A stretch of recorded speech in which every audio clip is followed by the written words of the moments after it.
menerima informasi bahasanya itu Pak, dia itu memang kekurangannya kalau saya perhatikan.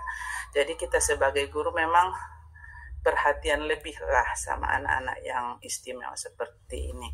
Tapi sampai saat ini saya pribadi belum menemukan cara yang gimana ya, yang tepat, bagaimana caranya supaya anak ini bisa mengikuti sama dengan kawan-kawannya yang lain gitu kan.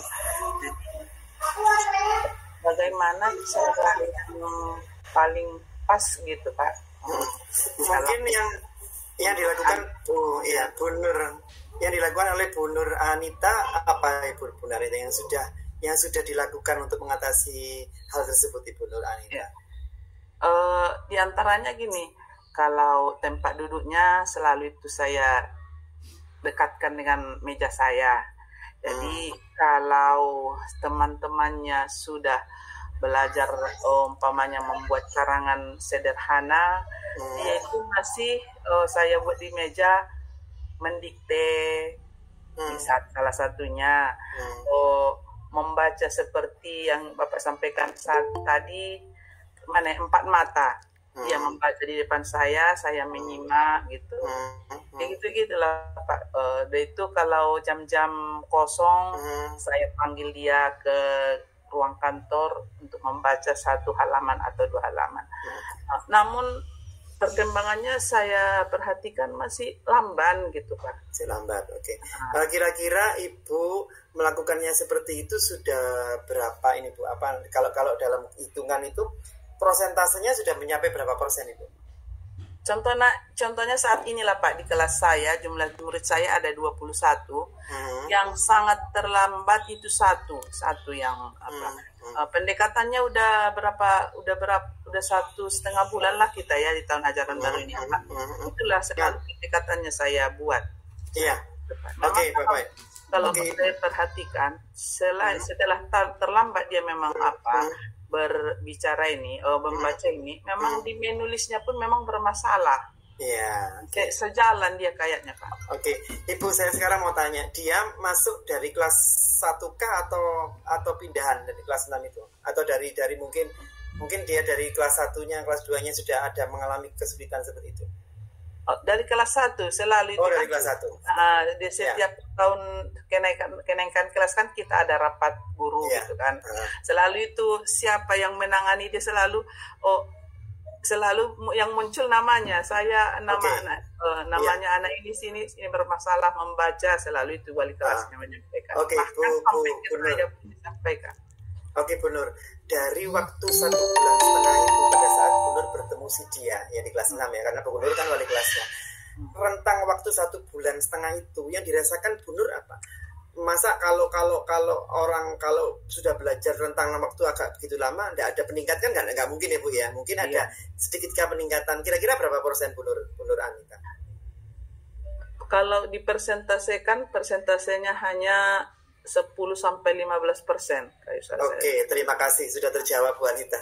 Ya, oke terima kasih Bu Anita. Pertanyaannya Bapak Ibu semuanya, ini salah satu yang sudah dilakukan oleh Bu Nur Anita itu, saya kira memang sudah. Ini gini ya, kita mengatakan bahwa jangan mengatakan bahwa kalau misalnya dalam rentang waktu sedemikian pendek dia nggak bisa maju dengan pesat dengan baik, jangan ya Bapak Ibu ya. Jadi 5% pun atau 7% pun atau 10% pun katakanlah dia ada peningkatan di situ. Jadi yang dilakukan Bu Nur Anita ini merupakan cara pendampingan Bapak Ibu yang dia dudukkan si anak tadi itu dekat dengan dia pada saat waktu-waktu khusus, pada saat istirahat anak suruh membaca nyaring dan sebagainya. Ini salah satu pendampingan yang dilakukan. Nah, Bapak Ibu juga bisa Bu Nur ya, bisa juga berkolaborasi dengan orang tua. Jadi berbicara dengan orang tua, apa sih kesulitannya, apa sih pengaruhnya dari kesulitan itu, artinya bahwa lingkungannya bagaimana, menjamin tidak anak itu bisa belajar dengan baik. Jadi seperti itu. Terus yang kedua, temannya bagaimana, keluarganya bagaimana. Nah ini penting banget untuk mengetahui perkembangan belajar si anak. tadi itu. Tapi yang dilakukan oleh Bu Nur Anita selama ini itu luar biasa Bapak Ibu. Saya acungin jempol dari Tapanuli, luar biasa ya Bapak Ibu ya. Nah, Bu Nur Anita sudah mencoba untuk bagaimana caranya si anak tadi, yang satu orang anak itu memfasilitasi, itu sudah luar biasa banget. Jadi nggak ditinggal si anak ini, jadi dia tetap difasilitasi. Mungkin jawaban saya ya Bu Nur Anita, Bu Nur Anita harus terus ya, Bu Anita mengatakan 10-15% itu sudah kemajuan yang bagus Bu Nur Anita. Bukan Bu Nur Anita kok tetap aja ya Pak ya, enggak, jangan dikatakan tetap, itu sudah ada kemajuan gitu loh. Bu Nur Anita juga sudah harus bangga di situ gitu loh. Jadi apa yang dilakukan Bu Nur Anita dan juga teman-teman Bu Nur itu sudah ada kemajuan di situ gitu loh. Jadi seperti itu ya Bapak Ibu. Kadang-kadang kita mengatakan kok sih tetap aja sih, kadang-kadang kok sih tetap aja ya, 1 bulan 2 bulan dilatih kok sih tetap aja. Tapi kita harus tahu Bapak Ibu, sebelumnya apa yang dia rasakan, setelahnya apa yang dia rasakan. Peningkatan sedikit pun no problem. Nah, itu bisa menjadi suatu peningkatan yang lebih besar lagi nanti di kemudian hari. Mungkin seperti itu. Satu. Ya, yang kedua, mungkin Bu Nur Anita bisa memberikan permodelan yang lain ya Bu Nur Anita ya. Mungkin Bu Nur Anita kalau punya laptop misalnya bisa itu ditunjukkan suatu film gitu, film pendek durasi 2 menit 3 menit. Nah, anak sudah bicara. Apa sih yang kamu rasakan pada saat kamu nonton film itu? Oh, saya rasanya senang Pak, kok match ya Pak ya dengan kehidupan saya. Misalnya, coba sih ceritakan sih apa yang kamu. Nah, itu caranya untuk juga meningkatkan dia dalam berbicara. Kalau dia sudah bicaranya bagus kan otomatis menulis dan membacanya juga akan mengalami peningkatan yang cukup signifikan gitu loh Bapak Ibu ya. Jadi tidak hanya disuruh membaca saja atau disuruh membaca teks saja, tapi ada metode yang lain yang mungkin dia membuat si anak tadi tertarik. Makanya dalam proses belajar itu orang mau belajar kalau dia tertarik pada sesuatu. Artinya bahwa pada saat kita mengajar di kelas gitu Bapak Ibu ya, kita bawa media, tertarik nggak anak? Pasti tertarik. Kita kasih game, tertarik nggak anak? Pasti tertarik.